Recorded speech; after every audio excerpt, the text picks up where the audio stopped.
So we have time for questions, plenty of time for questions. As you are gathering your questions, and please come up to the microphone, I'd like to start with one question for each of you as you are gathering your own questions. It seems so obvious that, having smart cities and alternative transportation and not be dependent on the automobile is sort of something that many people are desiring. The air quality story is obvious. There's another story as far as the health goes. It's not just about air quality. A new statistic, and of course the World Health Organization talks about 4 million people that die prematurely every year from air pollution in the urban environment. But the other part, it's a new statistic that more than 3 million people die prematurely from a sedentary lifestyle. So there's this issue of, sitting in an automobile and foregoing the opportunity to walk or bike or walk to a bus or something like that. So there are multiple benefits to having alternative transportation. So my question to you is that, to me, it seems quite obvious that a smart city with alternative transportation and green space and high walk scores is something that everybody would want. What are the barriers? Why aren't we having smart, livable cities more quickly than many of us think we should? What are some of the key road or pathway blocks, hurdles? What are some of the main obstacles to achieving something more quickly? You want to take it in the order of the panel? Why don't we take it in the order of the panel? And you guys remember to bring your own questions, start formulating them, okay? Well, my answer would be, if there's one answer, short answer would be, a deeply corrupted politics, not just through campaign financing and that sort of corruption, but also the corruptions in local financing and the pricing of public goods that come of a very, very highly federated system with microscopic levels of definition of local jurisdictions in an environment with a very low social wage. There's a set of benefits that is guaranteed people by the federal government simply as a result of being citizens or participating in the polity. And what that leads to is a classic local government definition of revenue as beggar thy neighbor and try to outcompete endlessly. Get my big box store here, even though it's going to screw up traffic patterns elsewhere, and here because it's going to get me some sort of property tax base here. So I think a lot of it has to do with the underlying logic of, we could go into that more in detail, but basically municipalities in the U.S. compete by excluding poor people as fast as possible, getting rid of as many people. Excluding poor people. Excluding people might make a claim on their local services. And that's very important to them because those services cost them. They're not services which are entirely paid for by the federal government.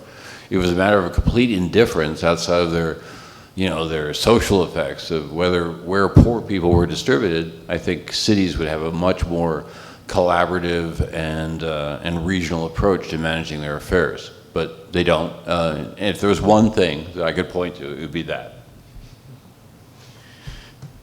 I think there's such a cultural divide between the rural, suburban, and urban populations that it's untenable. You have now a suburban population that is 2 or 3 generations removed from urban living. And they have no desire and they have no understanding of what the city is like. They left the city because they wanted to get away from different races. They wanted to get to the American dream out in the suburb with a bigger house and a bigger lot. They don't mind the car. They just want a faster road to get into town. And talking about some type of utopian city is lost on that. It's just, yeah, that's great for you. Go ahead, live in the city, but I'm going to live out in the country. And it turns into a political divide, and it's a Republican-Democratic divide. Joel said it earlier. There's a population density where you make that shift, and I think until there's some type of way of closing that gap, we're going to have that divide continue, and you're not going to see people moving from the suburbs to the city. Young people, I think, are the big hope right now, and old people. Old people who are in the suburbs, they're going to be stranded, big houses, and they can't drive because they're getting older, they can't see as well, and they're not going out at night, and they want to go to a movie or something, they can't even get to the movie because it's so hard. Young people are just tired of the monotony of living out in some suburban wasteland, as I call it. You can see my biases. But nevertheless, I think that's one of the huge problems. I'm probably the least qualified person to talk about this here, but You can talk about cars if you want. one thing comes to mind. I think it would be disruptive to the city as people understand and appreciate the city, and in a reverse way that, when Robert Moses divided New York and built all the highways and bridges. But also I think that what Joel said before in his presentation was accurate. The disruption is probably worth it in the end. There are cities, though, and towns and villages, not huge cities, that are being designed with this in mind, and they're very successful. But also, my hometown of New York has banned cars on certain streets in certain areas. Part of, I think it's either 7th Avenue or Broadway, right in the theater district. You can't drive a car anymore. It's a pedestrian walkway. So I think where there's the will in certain cities, like New York, like bigger cities that are better funded, there are efforts in that area, but certainly not enough. Okay. Questions? If you can step up to the mic and identify yourself also, please. My name is Varun. I'm from the Indian Research Center here on campus. I can't hear you. My name is Varun. I'm from the Indian Research Center. Hang on, I think it's off. And we have our technician here, Professor Holloway. No, just bend it down. You're just not in the mic. There. There you go. My name is Varun. I'm from the Indian Research Center here on campus. So my question is piggybacking on yours. As of today's date, what is each of your favorite smart cities, if there are any in the world, and what are your reasons for why you would call that your favorite smart city? I don't really know. I like Vancouver. I guess most people like Vancouver. It was sort of born on third base and thought it hit a triple, but it's very, very walkable. It's got a lot of electric transit. It's got relatively low vehicle miles traveled per person. It's got a fantastic mix of subsidized housing, which enables relatively poor people to stay in the city. It's aspiring to be zero emissions in terms of its disposition of its other waste. It's eminently walkable. It's got a great education system, a lot of other public goods. It's a nice place to walk around. But I'll take almost any city, even a dirty city, over suburbia. And I say that not because I find suburbia boring or aesthetic reasons, but in terms of the livability and the sustainability of that form of life. I just think that's way too spread out. I'm not as optimistic as my brother here that the old codgers are going to move into apartment houses in the cities. I think what they're going to basically do is say, well, don't spend any state money on poor kids or other kids or kids that look any different than our grandchildren, but instead spend a ton of money on subsidized transit to get me out of my little suburban hovel to my latest doctor's appointment. I don't think the paratransit stuff is eating up state Medicaid budgets all over the country, and DOTs are just looking at it and saying, oh boy, we have no idea how to do with this. We can't get grandma out of her suburban home. The kids don't want to take care of her. She's getting older and older, so we just got to send taxi cab after taxi cab after taxi cab. So I think there's going to be a lot of tension and political tension all over the place in the suburban and rural-urban divide that Steve was talking about. But I'll vote for Vancouver, okay? In defense of people moving in the city, I'm paid to have a kernel of optimism, but I don't disagree with Joel's observation. having said that, my favorite city, I don't know, there's tons of them, but they tend to be the Romes, the Bangkoks, the grittier, but yeah, I love Cairo, and it's horribly polluted, but it is interesting. It's got so many dynamics that are going on. And yeah, I kind of like the grit of the city. I mean, Vancouver is beautiful, but it seems a little aseptic to me. I don't know. I've been to Vancouver, and I would agree. Oh, thanks. New York being my hometown, I think that New York does a very good job of public transport, better than almost any city in the U.S. Boston and D.C. do a good job as well. But also, I've spent a fair amount of time in Europe, and Amsterdam is quite good on all those fronts. For all the points that he mentioned, education, public transport, it's very clean. Forget for a moment about the... But not antiseptic. Yeah. So that's what I would say. So, another question? I found it interesting the difference between the emission controls in the US and Europe. But from the previous satellite session, we see that over the last 15 or 20 years, the overall emissions reductions have been similar in terms of column NO2 amount. So what can you say about how, what's the traffic patterns in Europe that make high emitting vehicles with the same effectiveness as low emitting vehicles in the US? For who? For me? What's for any of the? What is the difference between the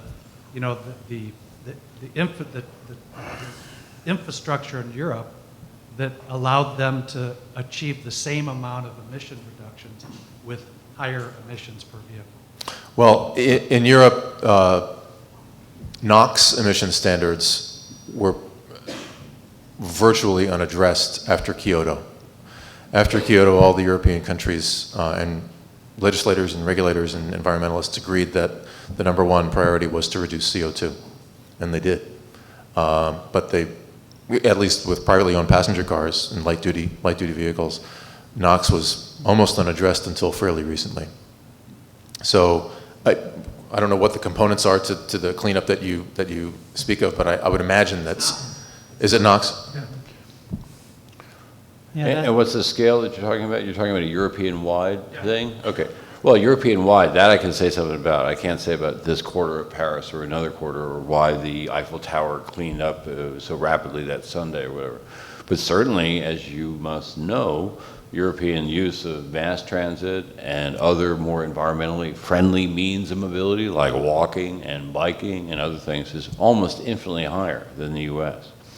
We tend to spend our time, going, commuting from the suburban enclave into the city or some other place. 2 cars per house. Levels of car ownership are much lower per household. So I think there are fewer cars and they're used.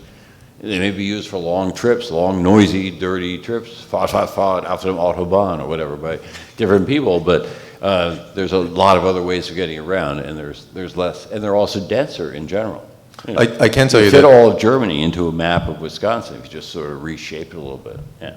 I can tell you that the average mileage by privately owned passenger cars in the U.S. is about 15,000 miles. In Europe, it's about 7,900 miles. So they use privately owned passenger cars far less. Yeah. So Jim, if I can just clarify your answer, you said that they're after Kyoto, the climate change conference, that they were more focused on CO2 reduction to mitigate climate change and less concerned about the criteria pollutants like nitrogen dioxide. And to me, that's, from my public health point of view, this is a mistake when you have too narrow focus. You just focus on one problem and you forget the others. Yes. You need to have more people in the room when you make these decisions. You need to have a holistic approach, and they did not. And Like we have at the University of Wisconsin. Oh, yeah. We're setting the world on fire. Right. And a part of, not a driving part of that, but one element in the background of that focus on CO2 was that many of the boards and the legislative bodies that were conferring after Kyoto in Europe had a few key individuals that had relationships with European manufacturers. And they knew that they were on the precipice of a breakthrough with diesel engines using very high fuel pressure and pretty sophisticated engine control computers, not with this nefarious code, but to promote diesel, because they already had a foundation of knowledge with diesels that the Japanese and the Americans did not. And they knew it was much lower in CO2. So therefore, that is the quickest, best path to reducing overall CO2 circa 1997, 98. Okay, thanks. Next question. Hi, I'm Max Fisher. I'm a recent graduate with a chemical engineering degree from UW. I sort of have a half-baked question that I'm just going to kind of flesh out as I go. But one overarching theme that I've sort of noticed throughout the presentations today are that there sort of seem to be 3 areas where environmental sustainability can be improved, and that's from the industrial sector, that's from the legislative and policy sector, and that's from the socio-cultural sector. This talk has been mostly about the latter of those, the socio-cultural elements of sustainability. I guess particularly for with the example of cars, you have legislative action against emissions, you have the technology of like the Prius, and then you have cities that are more walkable. I'm not asking you to necessarily rank those 3 factors in terms of importance, but how do they sort of interplay? Does that make sense? I'm not sure I've got your sectors demarcated properly, but if you're asking how does politics play together with the economy and technology, together with sustainability, is that, and where do the socioeconomic things fit in all that? What's most important? Yeah, sort of. I think the law in the end is most important, that's where you have the most leverage. And I think if you change the rules, the culture will follow. You know, I don't think the culture is immutable. I think the culture has to change, but you can change the culture by changing the rules. And behavior the beliefs follow behavior, and you can change the behavior by the rules. So, You know, I guess I disagree. I think that, you know, you can, I gotta disagree. he's the nice guy. I'm the You know, solid if you go ahead and change the rules and people don't like the rules, you get rebellion, doesn't work, the law doesn't last. I mean, we've gone for all kinds of, you go back, we tried this ECO program, which is the employee commute option. This is a government program that was designed to help commuters reduce the number of trips they have, and employers were supposed to help them. So we had this rule that was in place. It was so wildly unpopular. I was actually in charge of it in the city of Milwaukee when I worked there. I'd walk into the room and they'd say, here's the guy who's going to take away my parking spot. There was such rebellion that it just died and it went away. I think you have to have a culture and the law in sync, and I think that the culture actually comes first. Just as a point of personal privilege, let me respond to that. Of course, I wasn't suggesting stupid rules, which would be wildly unpopular, so unpopular that they would excite in sudden articulate concert a prairie fire of popular and elite resistance, making them further evidence, if such were needed, of the stupidity of government. I wasn't suggesting that. I was merely saying, look, Moynihan had a nice line about this, the late great, or semi-great, whatever, the former senator he was great. And he said, the great conservative insight is that it's a culture which finally determines the success of a society. The great liberal insight is that you can use politics to change the culture. I'm just giving you the liberal side. I agree with the conservative thing as well. Of course, you got to get the culture and the rules aligned. I'm just saying at this point, you've got a lot of agreement and you've got a lot of rules that are pushing people toward default behavior, which is very much not in the interest of satisfying that agreement. If you simplify rules and make the default behaving better, you know, I think you're going to gradually change the culture. I mean, think of it as smoking. A lot of people are very impressed by how fast that we changed the attitudes toward gay people being in love. Thank God, you know, that's finally happened. We've also changed the expectations on smoking. You know, it used to be totally acceptable, and you know, as early as the 1960s, to be at a place drinking a lot and then blowing smoke in a baby's face. That's now considered absolutely disgusting behavior. And that was changed largely through education, but then a lot of rules. a lot of rules. Don't smoke indoors. Don't, pay more for cigarettes, blah, blah, blah. So you use the policy to change the culture is all I'm saying. There's no real disagreement here. We're just trying Actually, I just love being called a conservative. Thank you. Yeah. That's why I'm here. Light relief. That's all we're here for. Well, I have a question, but I'll just say it's kind of interesting because I think since 1970, it's been technology that has led to the greatest cleanup of air. Absolutely. Not policy or culture. But my question is kind of, I think some of the conversations over the course of today about clean energy or other things are these far off issues that I think people can take an intellectual opinion about without it affecting them personally. But I would say both vehicle choice and where you live is something very emotional and very personal. And I think a lot of people would like to have a yard where their kids could run and play, and they want to do it in a way that's not going to, that they can save for retirement, and that they may want a car that is the car they always dreamed of when they were a kid. And I don't think there's anything wrong with any of that. But I think that there is a burden then on how can we find solutions that people are excited about and feel good about, and move society along a high road development. And I think that the Prius was one nice example of that. That's clean, it's fun to drive, it looks cool. I mean, it's not out of the range of other cars in its class. But I mean, are there other examples, are there other solution pathways that are out there that fulfill both sort of the head and the heart of a wide range of American consumers? I think the Prius makes the previous argument perfectly of culture and popularity, and the market will change far more effectively than legislation or theory or political posturing. It's a compelling product. It was a compelling product right from the very beginning. And coming from, with my background at car companies, there's no greater, like I said before, there's no greater force than a market force. If customers want X, and it happens to be environmentally friendly, economic on fuel, and or it doesn't use fuel at all, and is affordable, the world will beat a path to your door.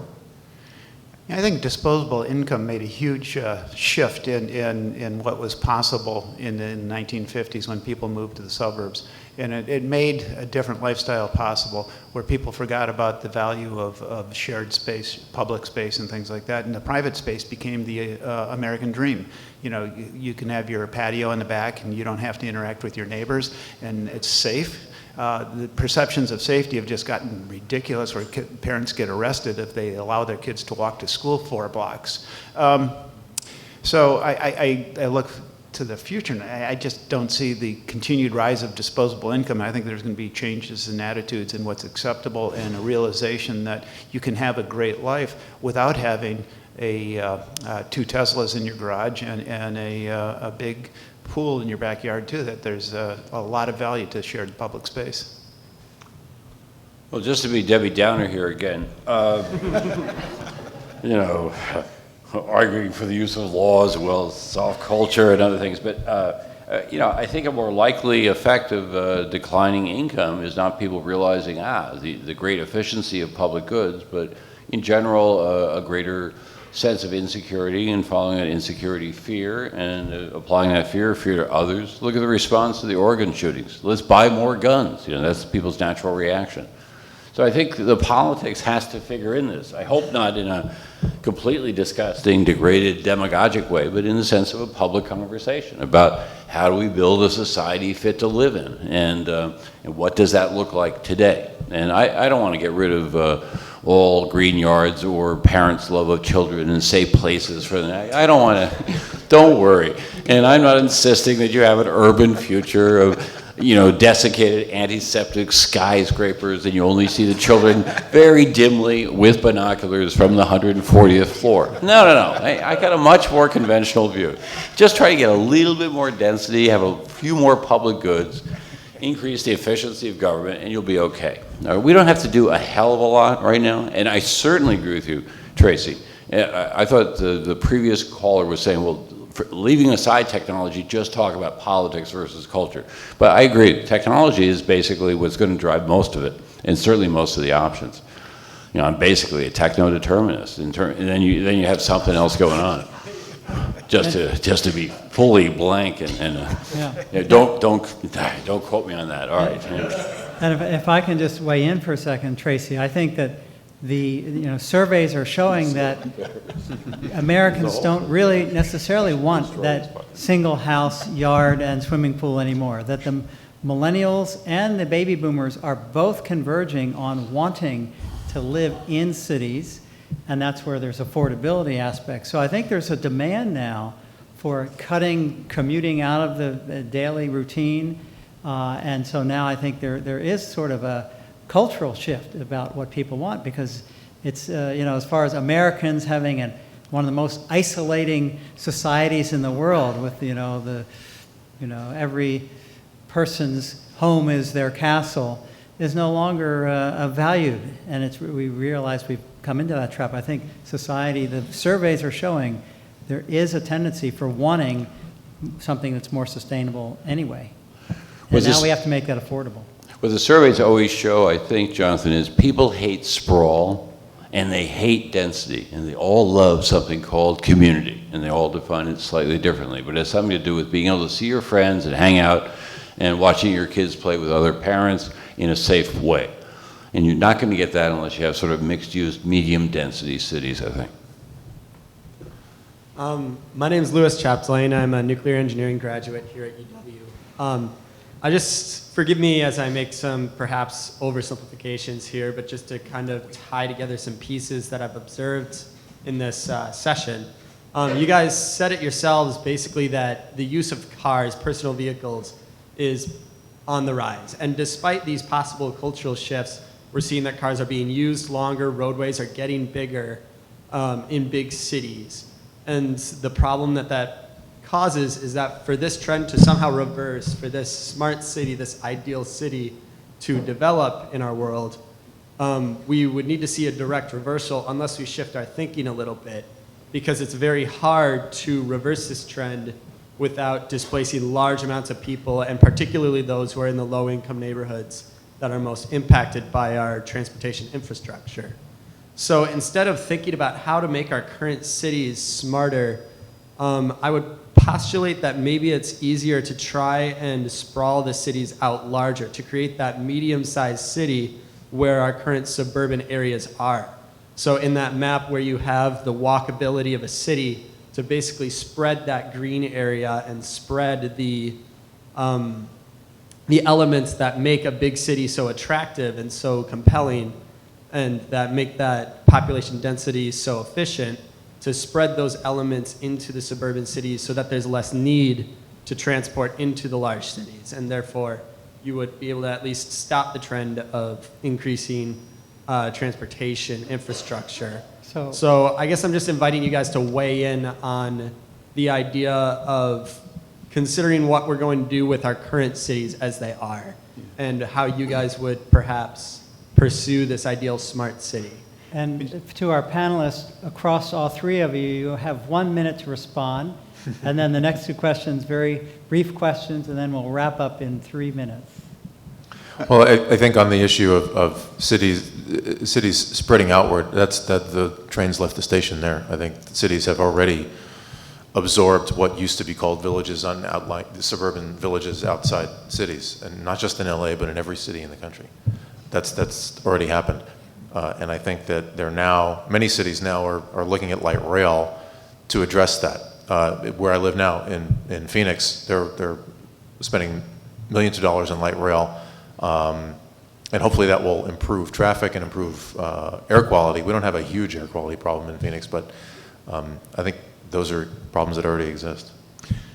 Just one part of the premise that the problem with is that per capita driving has gone down. It's been going down since 2000.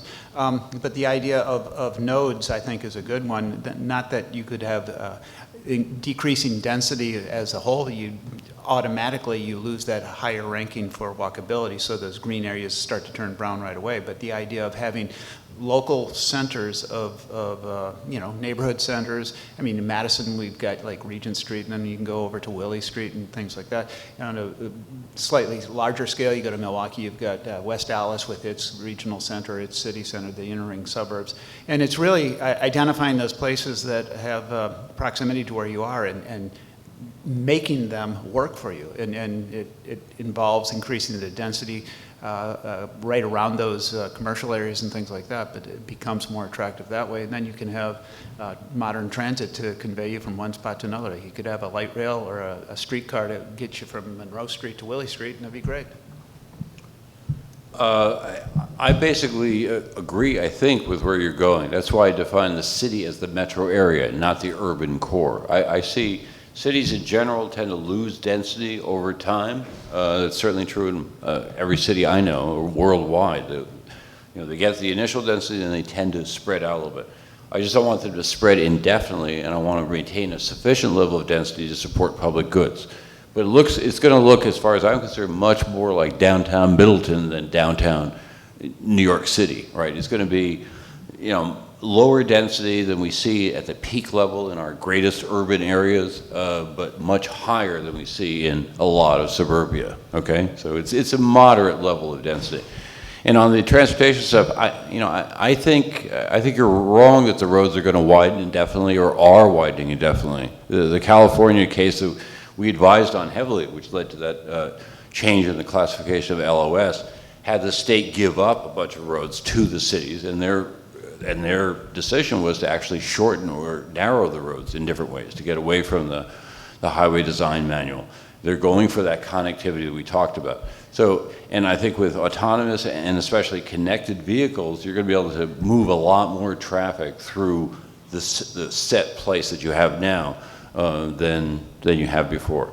And also, as Steve said, vehicle miles per person are actually going down. I think they ticked up maybe a little bit last year, but basically per capita VMT in general is trending down for all the reasons that, you know, it did in Europe for a long time ago. But I think you're basically right to put the emphasis or attention on not the city per se, but the immediate surrounding suburbs and that sort of inner ring, and figuring that all out well. That's basically going to be, I think, the solution for America and a lot of other places. Ted. Ted Petit, Associate Lecturer at CALS. Spend a lot of time working in Freiburg, Germany. Similar size population, about 2/3 to 50% the land area. Fantastic streetcar system. Would you imagine that in the next 30 to 50 years, Madison, as it increases its density downtown, is going to be in a position to potentially put in a streetcar / light rail system? And what do you see as the potential barriers, other than the political? And so we have one person to answer that. Whoever wants to take it. Yeah, I certainly hope so. What we most need, I think, in Madison, given all the connections to all the very neighboring suburbs, whatever you call Madison, say Verona and Fitchburg and stuff like that, is some sort of regional transportation plan that all the different sub-municipalities are willing to buy into.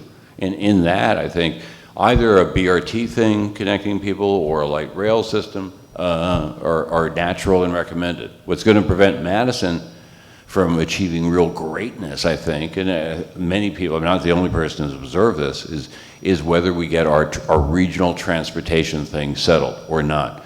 If we don't, then we're going to have more traffic jams. It's going to be sort of, you know, Austin, only unpleasant. It's not going to look good. But we could be a fantastic city and have a bunch of beautiful lakes and a bunch of public spaces and people zooming around. There won't be flying cars, but there'll be the equivalent. And it'll be very cool, but that includes the region. You got to get the region behaving more together.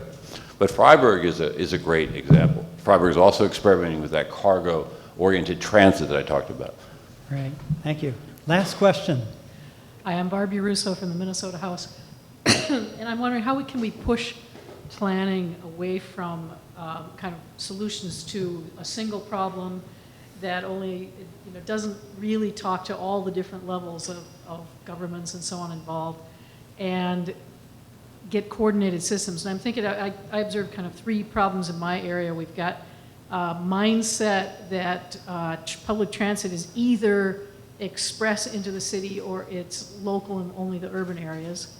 That we set up things like park and rides that only serve the people that already own a car to take public transit. They're not bike friendly and pedestrian friendly.